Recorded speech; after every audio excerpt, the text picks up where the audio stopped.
Hello student, आज आपण ह्या व्हिडिओमध्ये फायनल डिग्री सर्टिफिकेटला कसे अप्लाय करतात ते पाहणार आहोत.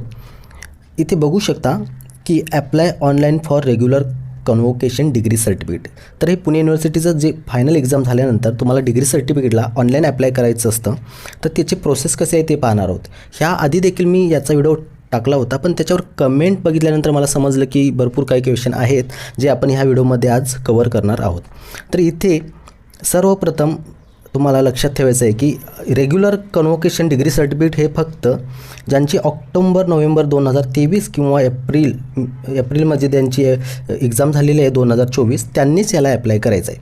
आणि त्याच्या आधी ज्यांच्या एक्झाम झालेल्या असतील, जसं की ऑक्टोबरच्या आधी 2023च्या आधी जर एक्झाम झालेली असेल तुमची, तर तुमच्यासाठी सप्लिमेंटरी कन्व्होकेशन डिग्री सर्टिफिकेट ह्या ऑप्शन थ्रू जायचं आहे. याच्यावर क्लिक करून तुम्हाला ह्या प्रोसेस थ्रू जायचं आहे.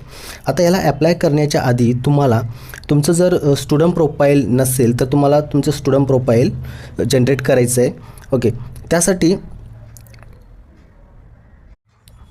तर तुम्हाला तुमचे स्टुडंट प्रोफाईल जर नसेल तर तुम्हाला इथे ऑप्शन भेटतो की तुम्हाला क्रिएट अकाउंट करायचं आहे. याच्यावर क्लिक केल्यानंतर तुम्हाला तुमची इन्फॉर्मेशन फिलअप करायची आहे.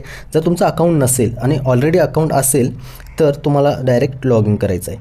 लॉग इन केल्यानंतर तुम्हाला राईट साईडला सर्टिफिकेटसाठी एक ऑप्शन दिसतो. जसे की इथे बघू शकता अप्लाय फॉर सर्टिफिकेट ह्या ऑप्शनवर तुम्हाला क्लिक करायचं आहे. याच्यावर क्लिक केल्यानंतर तुम्हाला अप्लाय फॉर 125 रेग्युलर कन्व्होकेशन सर्टिफिकेट याच्यावर क्लिक करायचं आहे. त्याआधी तुम्ही इथे बघू शकता, इथे तुम्हाला विदाऊट लेट फी आणि विथ लेट फी दिलेलं आहे. जर इथे 7 ऑगस्ट ते 31 ऑगस्ट 2024पर्यंत जर तुम्ही फॉर्म फिलअप केला तर इथे ज्यांचे प्रोफेशनल कोर्सेस इंजिनिअरिंग असेल किंवा BCA असेल, असे ज्यांचे MBA असेल तर प्रोफेशनल कोर्सेससाठी 385 रुपये लागतात. आणि नॉन प्रोफेशनल जसं की BA असेल, BCom असेल, BSc असेल तर त्यांना 290 आहे. आणि विथ लेट फी देखील दिलेलं आहे. 1 सप्टेंबर ते 18 सप्टेंबरपर्यंत तुम्ही अप्लाय करू शकता. त्यासाठी तुम्हाला थोडी जास्त फी इथे द्यावी लागेल.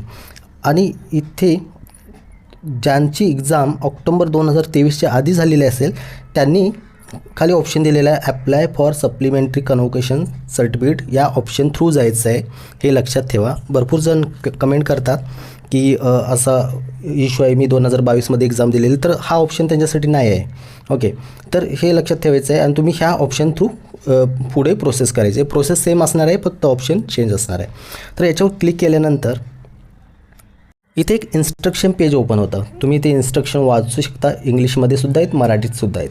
तर इथे दिलेलं आहे बघा, ऑक्टोबर नोव्हेंबर 2023 आणि एप्रिल मार्च 2024मध्ये ज्यांचे एक्झाम झालेले त्यांनीच ह्या थ्रू जायचं आहे. ज्यांचे समजा स्टुडंट प्रोफाईल नसेल त्यांनी स्टुडंट प्रोफाईल जनरेट करायचं आहे. त्यानंतर अजून एक क्वेश्चन असतो की आमचे मार्कशीट नाही आहे फायनलचं, तर जे तुम्हाला ऑनलाईन निकाल जो भेटलेला आहे त्याची प्रतसुद्धा तुम्ही जोडू शकता. त्याची स्कॅन कॉपी किंवा PDF तयार करायची आहे, तीसुद्धा इथे चालेल. किंवा तुमचं फायनल जी मार्कशीट असेल ते सुद्धा तुम्ही अपलोड करू शकता. तर ते देखील इथं तयार ठेवायचं आहे. त्यानंतर इथे बघू शकता तुमचा PRN नंबर असेल किंवा तुमचा सीट नंबर असेल, तुमच्या आईचं नाव. ओके, तर ह्या गोष्टी व्यवस्थित बघायच्या आहेत आणि व्यवस्थित टाकायचं आहे. तुमचा उत्तीर्ण महिना हा मार्कशीटवर असतो, तर हे देखील तुम्हाला बघायचं आहे. त्यानंतर तुम्हाला मराठीमध्ये तुमचं नाव आणि आईचं नाव टाकायचं, ते व्यवस्थित टाकायचं आहे कारण ते तुमच्या सर्टिफिकेटवर येणार आहे. ओके, त्यानंतर तुम्ही जी फी पेड केलेली ती परत भेटणार नाही. ओके, तर हे सर्व इन्स्ट्रक्शन तुम्ही एकदा वाचून बघा, त्यानंतरच प्रोसेस करा. खाली ते एक बॉक्स आहे, याच्यावर क्लिक करायचं आहे. याच्यावर क्लिक केल्यानंतर तुम्हाला ॲप्लायवर क्लिक करायचं आहे. तर ॲप्लायवर क्लिक केल्यानंतर इथे तुमचा PRN नंबर डायरेक्ट येतो. जर येत नसेल तर तुम्ही इथे फिल करू शकता. त्यानंतर तुम्हाला इथे तुमचे पासिंग इयर सिलेक्ट करायचं आहे. आता इथे 2 ऑप्शन दिसतात. ओके, कारण ऑलरेडी यांनी दिलं होतं ऑक्टोबर 2023 आणि 24, त्यामुळे इथे 2च ऑप्शन दिसतील तुम्हाला. ओके, याच्यातलं तुम्हाला इयर सिलेक्ट करायचं आहे ज्या वर्षी तुम्ही पासआउट झालेलं आहेत एक्झामनंतर. ओके, इथे इयर सिलेक्ट केल्यानंतर तुम्हाला चेक PRN व्हॅलिडेशनवर क्लिक करायचं आहे. ओके, पुढे नेक्स्ट पेज ओपन होईल. इथे आल्यानंतर इथे बघू शकता तुमचा सीट नंबर किंवा PRN नंबर असेल, इथं स्टुडंट नेम असेल, हे डायरेक्ट येतं आणि इथं तुम्ही एडिट करू शकत नाही. ओके, तर त्यानंतर इथं पासिंग मंथ आणि पासिंग इयर. काही जणांचा हा इश्यू असतो की पासिंग इयर माझं 2023 असून 24 येत आहे इथे. तर तुम्हाला काय करायचं आहे, तुम्हाला हा ऑप्शन दिलेला आहे एडिटचा, ह्यावर क्लिक करायचं आहे. यावर क्लिक केल्यानंतर इथं जसा कलर वेगळा दिसतो, म्हणजे त्यानंतर क्लिक केल्यानंतर तुम्हाला ते एडिट करता येईल. ते मी तुम्हाला आता दाखवणार आहे. आता इथे बघू शकता एडिटवर क्लिक केल्यानंतर मी हे सर्व डेटा डिलीट केलेला आहे. तुम्ही पुन्हा इथे तुमचा डेटा फिलअप करू शकता, PRN नंबर. आता ह्याची काही गरज नाही आहे. तुमचा जर बरोबर असेल तर इथं काही चेंजेस करायचे नाही, फक्त एकदा क्रॉस चेक करून बघायचं आहे तुम्हाला. जसे की तुमचा PRN नंबर असेल, सीट नंबर असेल आणि तुमचं नाव असेल. आता नावाचं देखील तुमच्या जे मार्कशीटवर असेल, जसे की तुमचं सरनेम सुरुवातीला असेल तर सरनेम असेल तर तुम्हाला मराठीमध्ये सुद्धा सेम टाकायचं आहे. तुमचं सरनेम नंतर तुमचं जसे नाव असेल किंवा तुमचं सुरुवातीला नाव जर असेल तर तुम्ही सुरुवातीला तुमचं नाव टाकायचं. अशा प्रकारे तुम्हाला इथे मराठीतसुद्धा व्यवस्थित भरायचं आहे. त्यानंतर तुमचं जेंडर असेल, मदर्स नेम असेल, मदर्स नेम चुकलेलं असेल तरी एडिट केल्यानंतर तुम्हाला इथे चेंजेस करता येतात. ओके. त्यानंतर बाकीची इन्फॉर्मेशन जशी कंट्री असेल, स्टेट असेल, तालुका, तुमचा ॲड्रेस व्यवस्थित टाकणं खूप गरजेचं आहे, कारण तुमच्या ॲड्रेसवर बाय पोस्ट हे सर्टिफिकेट येणार आहे. त्यामुळे तुम्ही तुमचा ॲड्रेस जो असेल तो व्यवस्थित टाकायचा आहे, पिनकोड तुमचा व्यवस्थित टाकायचा आहे. ही इन्फॉर्मेशन भरल्यानंतर तुमचा मोबाईल नंबर असेल आणि मेल ID असेल तर मेल IDवर तुम्हाला एक मेल येईल. ओके. जसे हा फॉर्म सबमिट केला आणि पेमेंट केल्यानंतर त्यामुळे मेल ID आणि तुम्ही मोबाईल नंबर टाका. त्यानंतर इथे एक ऑप्शन बघू शकता, कॉलेजचा PUN कोड आहे. तर इथे येत नाही, तुम्हाला इथे काय करावे लागेल, इथे एक ऑप्शन दिलेला आहे कॉलेज नेम आणि त्याच्या खाली क्लिक टू चेंज कॉलेज असं एक ऑप्शन आहे. तर तुम्हाला याच्यावर क्लिक करायचं आहे. याच्यावर क्लिक केल्यानंतर इथे एक पेज ओपन होतं. आता इथे तुमच्या कॉलेजचं नाव टाकायचं आहे. ओके. इथे सर्चमध्ये तुम्ही नाव टाकल्यानंतर तुमच्या कॉलेजचं इथे PUN कोड दिसेल आणि कॉलेज नाव दिसेल. जर तुम्हाला त्याच्यात डाऊट असेल, 2-3 कॉलेजची नावं आली सेम, ओके, तर तुम्हाला तुमच्या मार्कशीटवर जायचं आहे. मार्कशीटवर गेल्यानंतर कॉलेजच्या नावाच्या समोर लेफ्ट साईडला तुमच्या कॉलेजचा PUN कोड देखील असतो, तर तुम्ही तो मार्कशीटवर क्रॉस चेक करायचा आहे. त्यानंतर तुम्हाला तुमच्या कॉलेजचं सिलेक्ट करायचं आहे. ओके. सिलेक्ट केल्यानंतर इथे PUN कोड येऊन जाईल. ओके. त्यानंतर तुम्हाला इथे दिलेलं आहे इज कॉलेज ॲटोनॉमस. ओके. तर तुमचं कॉलेज जर असेल ॲटोनॉमस तर यस करा, नाही तर नोवर क्लिक करा.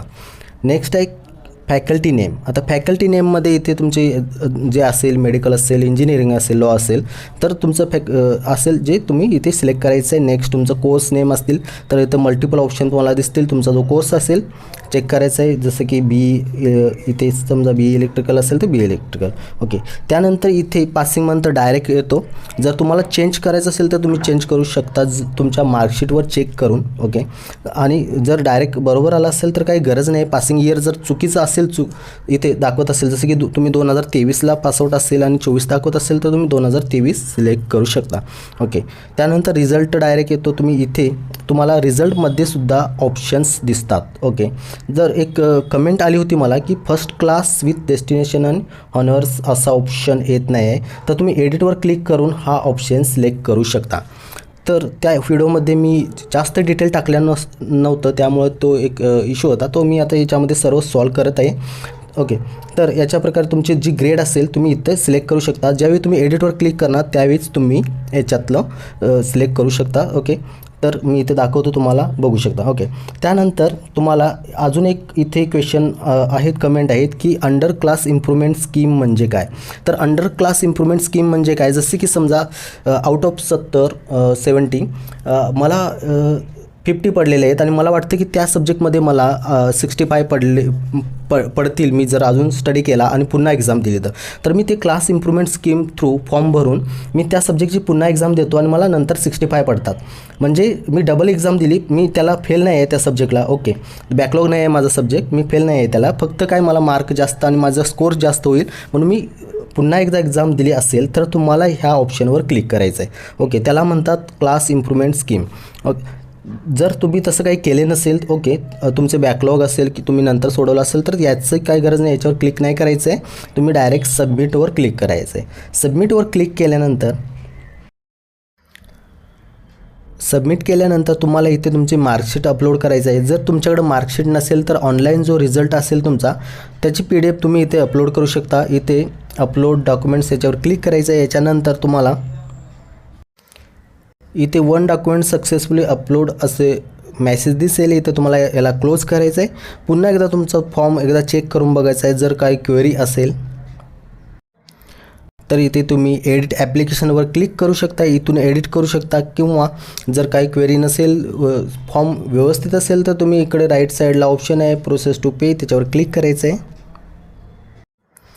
याच्यावर क्लिक केल्यानंतर तुम्हाला पेमेंटसाठी भरपूर ऑप्शन दिसतील. इथे तुमचे ॲप्लिकेशन नंबर वगैरे इथे दिसेल. ओके, अमाऊंट दिसेल. त्यानंतर तुम्हाला इथे गेटवे सिलेक्ट करायचं आहे. जसे बँक ऑफ इंडियाचा गेटवे सिलेक्ट करू शकता किंवा ॲक्सिसचा आहे. तर याच्यावर क्लिक केल्यानंतर पुढे तुम्हाला इथे पेमेंट मेथड सिलेक्ट करायचं आहे. क्रेडिट घेऊ शकता, डेबिट घेऊ शकता किंवा UPI थ्रू तुम्हाला गुगल पे, फोनपे याच्या थ्रू देखील तुम्ही इथे पेमेंट करू शकता. याच्यावर क्लिक करायचं आहे. इथे तुम्हाला गुगल पे असेल तर गुगल पे ऑप्शन सिलेक्ट करायचं आहे. डायरेक्ट रिडायरेक्ट होईल तुमच्या गुगल पेवर. तिथे तुम्हाला पेमेंट करायचं आहे. तुम्ही UPI ID देखील टाकू शकता. UPI ID थ्रू पण जाऊ शकता. पेमेंट केल्यानंतर पुन्हा तुमच्या फॉर्मवर यायचं आहे. इथे बघू शकता पेमेंट रिसिव्ड सक्सेसफुली असा मेसेज आला पाहिजे. तुम्हाला या 3 डॉटवर क्लिक करायचं आहे. इथे स्टुडंट डॅशबोर्ड असा ऑप्शन दिसतो. याच्यावर क्लिक केल्यानंतर तुमचं इथे ॲप्लिकेशन दिसेल. इथे बघू शकता तुम्ही इथून ॲक्शनमध्ये जाऊन तुम्हाला तुमचं ॲप्लिकेशन फॉर्म डाउनलोड करायचं आहे आणि त्याची PDF तुमच्याकडे ठेवायचं आहे. जर बायपोस्ट हे सर्टिफिकेट तुमच्या ॲड्रेसवर नाही आलं तर तुम्ही हा फॉर्म घेऊन युनिव्हर्सिटीमध्ये जाऊ शकता. याच्यामध्ये पेमेंट रिसिप्टसुद्धा असते आणि तुम्ही युनिव्हर्सिटीमध्ये जाऊन पुन्हा तुमचं सर्टिफिकेटसाठी मागणी करू शकता. तर अशा प्रकारे तुम्हाला फॉर्म भरायचा आहे. अजून जर तुमच्या काही क्वेरीज असेल तर तुम्ही कमेंट करू शकता.